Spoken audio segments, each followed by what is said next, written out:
Imagine a single facility on the other side of the world that controls 1/3 of something essential to every advanced computer chip being made today. That's not hypothetical. 3 weeks ago, one drone strike cut off 33% of the world's helium supply, and most people have no idea it even happened. This is the story of the supply chain nobody saw coming, connecting Iran, Qatar, and the Strait of Hormuz. Qatar was producing 63 million cubic meters of helium a year, a full third of global supply, and it all came from one facility, Laffan. When those drones hit, production stopped, and the only shipping route out, the Strait of Hormuz, effectively closed. Now, you might be thinking, why can't we just use our reserves? Here's the thing about helium. It's not like oil. It's a gas that constantly leaks, escaping through seals at a rate of 0.1 to 1% every month, which means you simply can't stockpile it. On paper, the numbers look manageable. We lose 30% of supply, but we had a 15% oversupply before this, leaving a net shortage of about 15% globally. But here's the catch.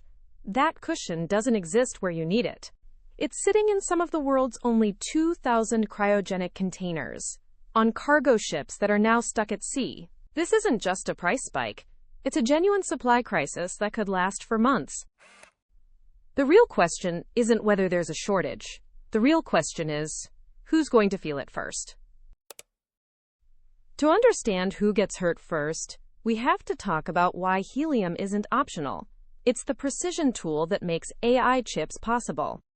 The process is so precise that a temperature change of just 50 degrees Celsius can destroy an entire batch of chips.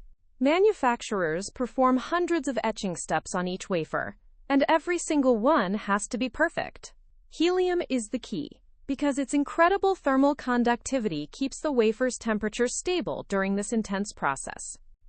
In fact, semiconductors have now overtaken MRI scanners to become the #1 consumer of helium globally. Sure, you could use cheaper gases like nitrogen, but they're less effective, leading to lower throughput, an unacceptable outcome when a single factory costs billions of dollars. And here's the counterintuitive part. As chips advance to sub-5 nanometer technology, the amount of helium needed per wafer actually increases, not decreases. It's the opposite of Moore's law. You could call it Moore's problem. The cost of helium is less than 1% of processing a wafer, so price is irrelevant, but availability is everything. If you can't get helium, the fabs shut down. The industry learned this in 2021, when a shortage pushed Taiwanese and Japanese fabs to install recycling systems, which over 70% of them now have. But in other key regions like Singapore, that number is closer to 50%. That difference will determine who keeps producing chips and who doesn't. The impact is going to ripple through every data center, every smartphone, and every AI system on the planet. We've seen how critical helium is, but here's what keeps supply chain experts up at night: the timeline. Advanced chip production could stall for 4 to 6 months while the world watches.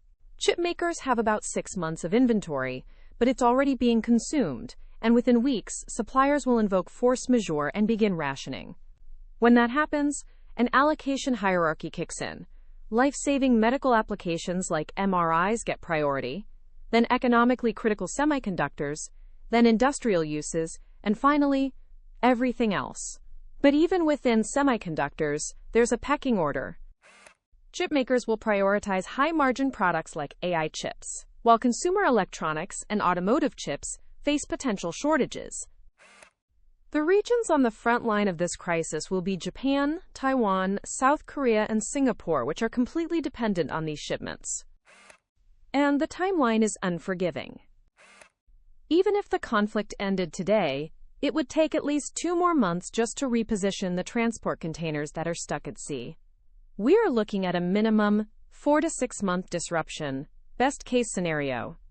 This is what happens when one drone strike on a single facility can create a bottleneck for the world's most advanced technology. Data center expansions will slow, and the effects will be felt by everyone. This is the kind of hidden crisis that's about to become very visible, and it's exactly the kind of story we cover at Business Undercurrent. If this deep dive analysis is what you're here for, hit like, subscribe, and we'll see you in the next one.